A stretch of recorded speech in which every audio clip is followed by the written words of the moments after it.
యేసు రక్తమే జయం పరిచర్య. ప్రియ రక్షకుడైన యేసుక్రీస్తు నామమున ఈ ఉదయకాలమున మీ అందరికీ శుభములు కలుగునుగాక. పేతురు, అయినయ్యా, యేసుక్రీస్తు నిన్ను స్వస్థపరచుచున్నాడు, నీవు లేచి నీ పరుపు నీవే పరచుకొనుమని అతనితో చెప్పగా అని దేవుని వాక్యము సెలవిచ్చెను. నా ప్రియ సహోదరి సహోదరులారా, పరిశుద్ధాత్మ శక్తితో నింపబడిన పేతురు లుద్ది పట్టణంలోనికి వచ్చి అక్కడ అయినయ్య అనే వ్యక్తి 8 సంవత్సరముల నుండి పక్షవాయువుతో మంచం పట్టి ఉండుట చూచి అతనితో ఈ మాట పలకడం జరిగింది. పేతురు తన స్వంత శక్తితో కాక యేసు నామములోనే అయినయ్య అనే వ్యక్తిని స్వస్థపరచాడు. ఎప్పుడైతే ఆ నామమును ఉపయోగించి యేసు నామములో నీకు స్వస్థత కలుగునుగాక అని సెలవిచ్చెను, నీ పరుపు నీవే పరుచుకొనుమని అతనితో చెప్పగా వెంటనే అతడు లేచెను అని దేవుని వాక్యము సెలవిచ్చెను.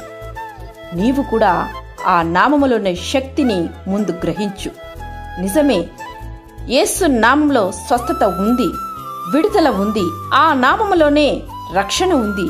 నేడే నీవు శక్తి కలిగిన యేసు నామమునందు విశ్వాసముంచుము, తద్వారా నీవు కూడా రక్షణ స్వస్థత పొందేదువు.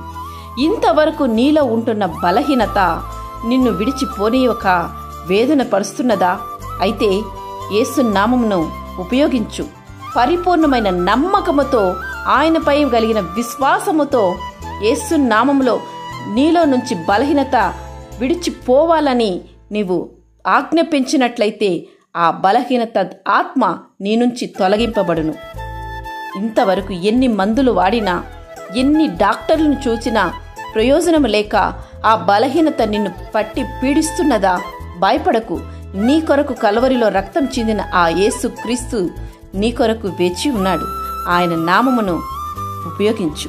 యేసు నామంలో స్వస్థత ఉంది అని గ్రహించి, ఆ నామములోనే నీకు విడుదల ఉందని గ్రహించి, ఆ నామమును ప్రయోగించి నీవు శక్తి పొందుకో.